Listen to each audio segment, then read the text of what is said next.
Well, hello once again.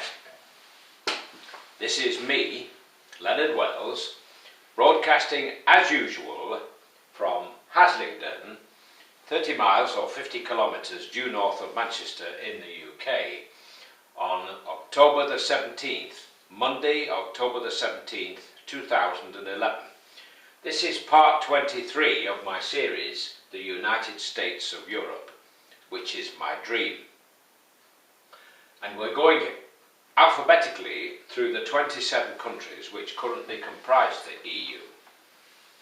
And today we're going to look at Romania, a country I know well. I've visited it 7 times and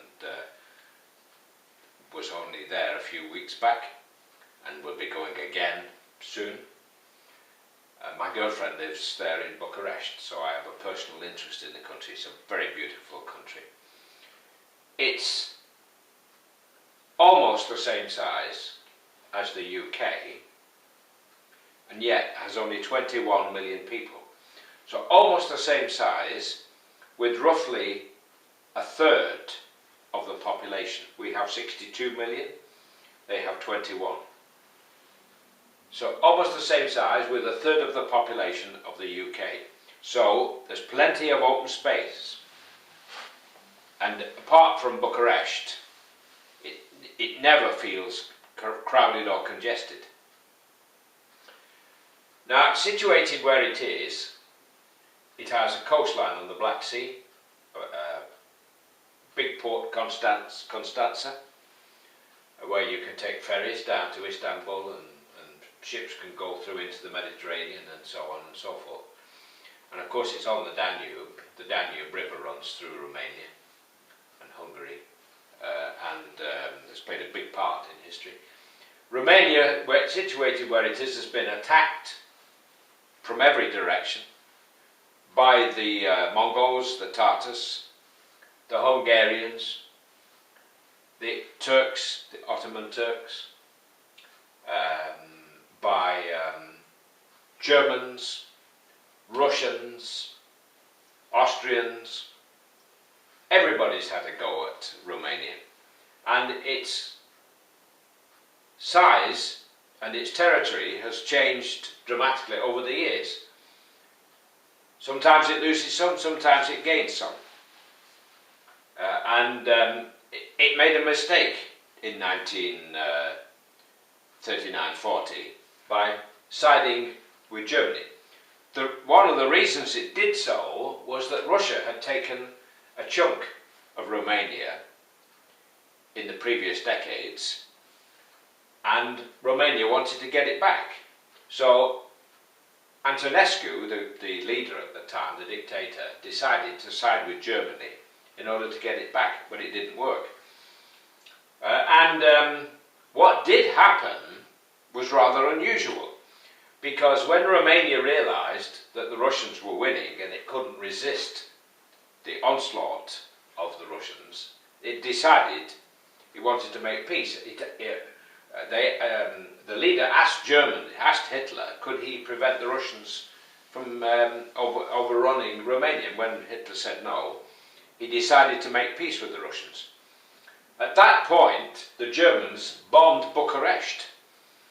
So Bucharest was bombed by the Germans, by the Americans and the British. Particularly, Romania has its own oil fields at a place called Ploiești, which is about, 80 or so kilometres north of Bucharest. And as you pass through on the train, you can smell the oil in the distance. That's sticky, sweet smell of oil, of money, if you like, as well. And wonderfully friendly people. Of course, the Russians were delighted that Romanians wanted to make peace, and they admitted that because Romania switched sides, because at the point when the Germans bombed Bucharest, the Romanians declared war on Germany. This changed the fortune of the war and shortened it by 6 months. So it was a big help to everybody to have Romania fighting Germany. And at the end of the war, the Romanians had the fourth largest contingent fighting the Germans. After the war, of course, Romania was part of the communist bloc. And eventually a leader called Ceausescu, Nicholas Ceausescu, took over, and he became loathed and hated, although he did keep his country to a certain extent independent of Russia. And when the Russians invaded Hungary, to prevent any relaxation of the communist grip, he refused to allow them transit through his country. But then, of course, eventually, when the communism began to collapse, thanks largely to Gorbachev and the prayers of many people, they had a revolution in Romania, a little one, and Ceausescu and his wife were executed on Christmas Day 1989, speaking from memory.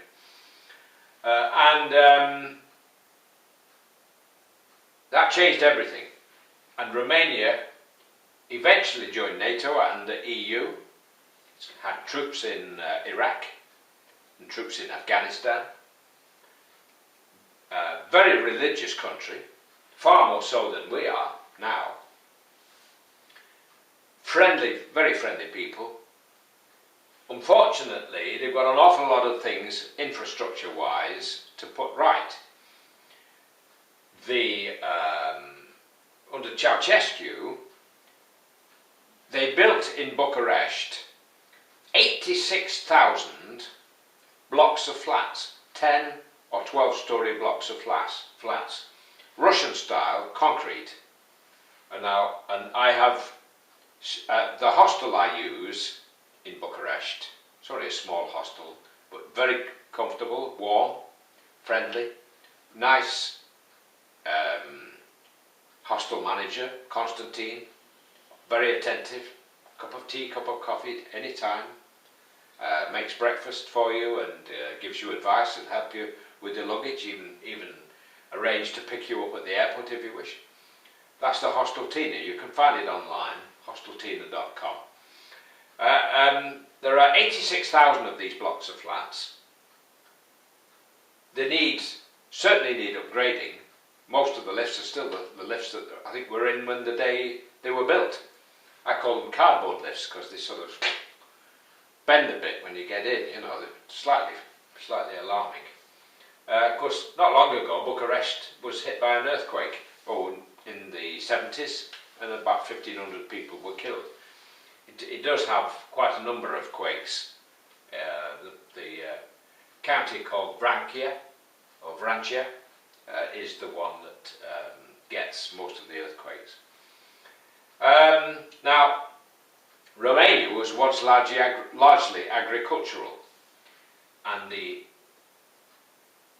generation older than the present generation had houses with some land attached, little farmsteads if you like, and grew everything they needed. There's plenty of timber around in Romania, so most people burn wood.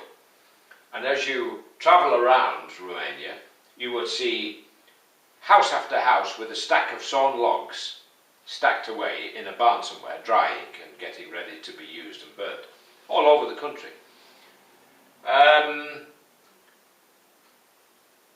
So they grew their own. They had fruit trees. They would grow vegetables, some to keep bees for honey, maybe keep a cow. But that's not what the communists wanted. They wanted everybody working in factories and that. So a lot of people were forcibly moved into the cities. And this is why everybody now, the young people today, have grown up in these blocks of flats. And they don't know what it's like to own a piece of land. In fact, they're frightened of land. I was once told about a year ago by a retired professor in a city called Iași that the young people now think everything grows on the supermarket shelves in Carrefour, or in English that would be equivalent Tesco's. But over there, the big supermarket is Carrefour, which is, I think, the biggest supermarket chain in the world.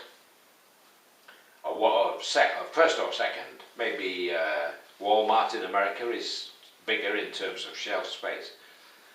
But anyway, now a lot of those old people are beginning to die off, and the young people want to sell these properties because they don't want them anymore.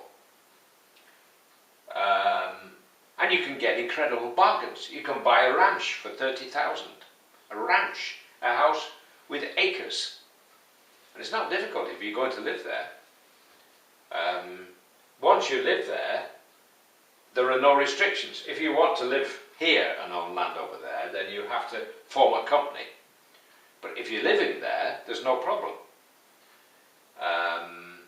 You have to make sure you do it all legally, get yourself a solicitor, a lawyer and a notary. What a nice little money spinner being a notary is. Just witness a document and get yourself 100 quid or 100 euros. Very nice little earner that is. So, Romania, they're very intelligent people. Interesting transport system in Romania. The railways, in one sense, are more advanced than ours because they're almost all overhead electric power. So almost all the trains are pulled by electric locomotives. They have all-night trains in Romania, and the stations tend to be open all night. Every station has a station master, and it's his duty to appear on the platform when a train goes through, or whether it stops or not. If it stops, he's there, waving, in full uniform. Even if it doesn't stop, he is duty bound to appear on the platform. Something similar to the railway system we had, the Great Western railway system we had, when every station had a station master. And incredibly cheap.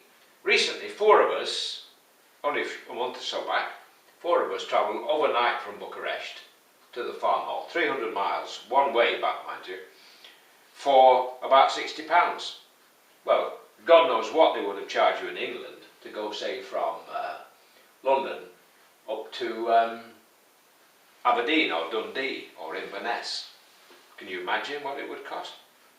Probably talking of £250, £300. We got it for 60. Okay, they're slow, the Romanian trains, because the track's not in good condition and they have a lot of bends.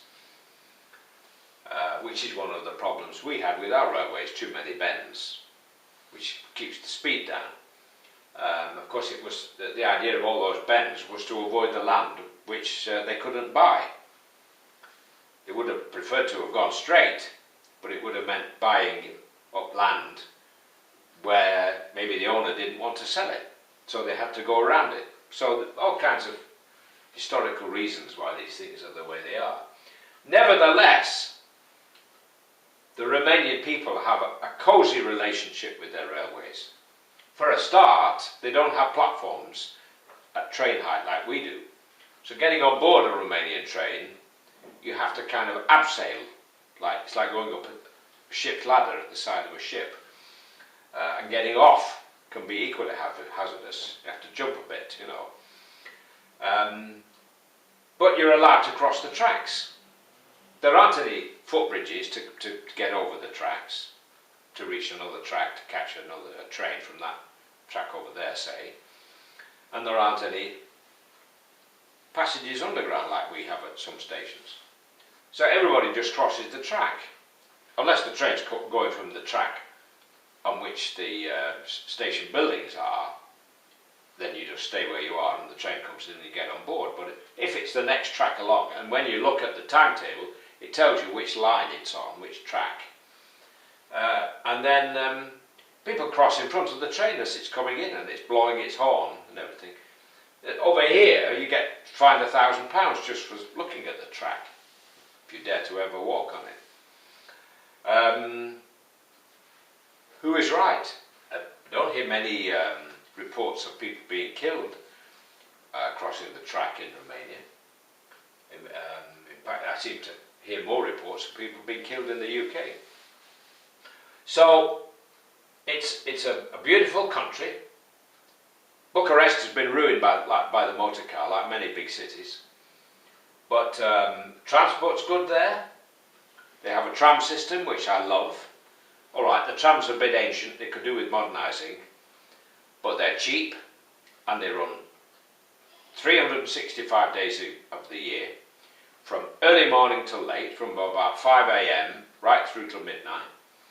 They have a good bus system, they have trolley buses and a good metro. And although the metro is not as extensive as the London Underground, many of the trains are more modern, and you can see right down the train because there are no closed doors between carriages. And they have a security man on every train, carrying a stick, carrying a baton. So you feel slightly safer on those trains than you would do on the London Underground, where sometimes there's hardly anybody around. What else can I tell you about Romania? It's connected by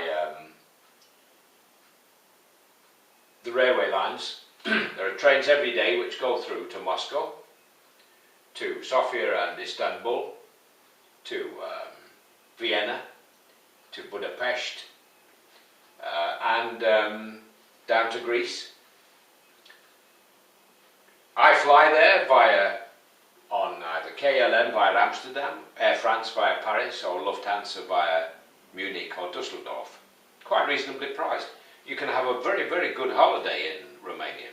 Quite a reasonable price. Slightly less than £200 for a flight from Manchester.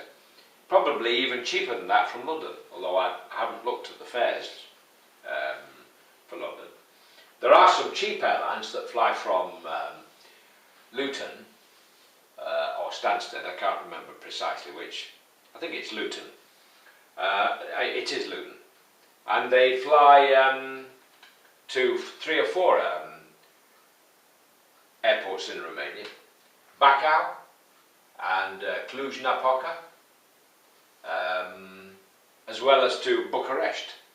There's an airline called Blue Air, and I think Wizz Air is another one which flies to Romania. The Tarom, which is the national airline, sometimes has links with KLM, and sometimes when you get to Amsterdam to change planes, flying from Manchester to Romania, it's a Tarom plane, and I find them excellent. They always give you a cooked meal. It's hot. If I can eat it, then anybody can eat it, because I'm very fussy about food. I've got lots of food fads. So far, nothing's defeated me. For some reason, they fly very smoothly. I don't know what it is. They seem to land slightly smoother than happens with other airlines. Don't ask me why. Maybe I'm just biased. An internal airline is called Carpet Air, which flies all around Romania in 1 or 2 little places outside. Seaside at Constanța, they have skiing up in the mountains around Vatrodone and Brasov. They get snow quite early. Quite hot in the summer. Bucharest for over a month had 30 degrees plus every single day without any rain whatsoever, and warm 25 plus during the night. So it can be a bit sticky there, but once away into the countryside, much, much cooler. I go to a place called Gura Hamorului on the river Humorului, called Gura Hamorului, which is a very pleasant town. Nice hotels. I stay at the Cimmeria, but there's also a Best Western if you want to go a bit more upmarket. It's peaceful, it's quiet, there is a ski lift. I also stay at a place called Vatrodone. There is a monastery there with a monastic hotel built in, which is in a most beautiful setting. It's like Switzerland, like in the mountains of Switzerland. But next door is a health spa, a few feet away from this monastic hotel, where for about €50 a day or a night, you can get accommodation plus treatments, 3 different treatments during the day, mud baths and salt baths and all that kind of thing, massages and you name it.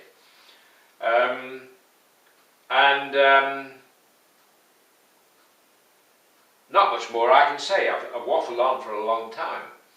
Romania, although it's in the EU, is not yet in the euro. They would like to be. They're already thinking in euros. When you see house prices advertised, when houses are advertised for sale, they very often quote the price in euros. Cars for sale are quoted in euros as well. They think in euros, so they want to be in. They want to be in Schengen, but they've been blocked recently by Finland and I think Amsterdam, Holland, because they're afraid that all kinds of people might get in from Turkey and other places if Bulgaria and Romania are allowed to join Schengen. Although I suspect they will be in early next year, and then they will be completely in. Then the next step is to join the euro, and they want to join the euro. Most people in Europe are not as alarmed about the euro as these Eurosceptics here in London, mostly in the Conservative Party. The Little Englanders, as I call them. Punching above our weight, they call it, the Conservatives. I mean, Mr. Cameron says our finest hour was 1940. Well, it was the Conservatives that let Hitler get where he got. They could have stopped him in 1930, in the early 1930s, with the British Navy and the French Army. If they'd stopped him when he went into took over the Rhineland again, reoccupied it, if they'd stopped him, that might have been the end of him. But they never tell you that when they waved the flag about 1940. Okay, we fought a good fight, but we came damn close to losing it. Like we came damn close to losing the Falklands War, which Mrs. Thatcher got us into. Cost 1,000 lives and God knows how much. And we came that close to being defeated by Argentina. If the bombs that they dropped on our ships had gone off, we would have lost. It was as simple as that. But some of the fuses in their bombs were not good. And they didn't. And we won. There's been a running sore between us and Argentina ever since. Little rock in the middle of nowhere, almost at the South Pole. And she bathed in the glory of it, when it was actually her government's fault that it was taken over by Argentina in the first place. So she's got a lot to answer for. And amongst a lot of people, she's regarded as Iron Lady she may have been when it came to fighting the coal miners. But now that we're obliged to buy our gas and stuff overseas, I mean, we had our own North Sea oil and gas, and we squandered the money from it. She squandered it by giving tax cuts to the rich. You know, they're moaning now about 50% tax rate, the rich people, especially in the Conservative Party. And yet, many, many, many years ago, 1968, I was working for the Inland Revenue, and the top tax rate in the surtax office, as it was called in Kingston, the top tax rate was 19 and 6 in the pound, which was 97.5%. They're moaning about 50%, but she reduced all those tax rates and gave all that money away. Norway's better off than us now because they saved all their money and they've got a fund for their people which comprises about 1% of all the world's assets. They were very canny with their North Sea oil. We've got 100 years of coal because we used to produce all our own gas from coal, as well as heat our homes and produce electricity from coal as well. But she closed down all the mines and we stopped producing our own gas. And now we're paying through the nose for imported gas from the Middle East, and it's just going to go up and up and up and up. Anyway, I've waffled on. That's Romania. The next on the list will be Slovakia. which is here to the north of Hungary, south of Poland, and has a slight border with the Ukraine. That's the next one. I'm going to say God bless while it's still legal in the UK to say God bless. Take care and bye for now.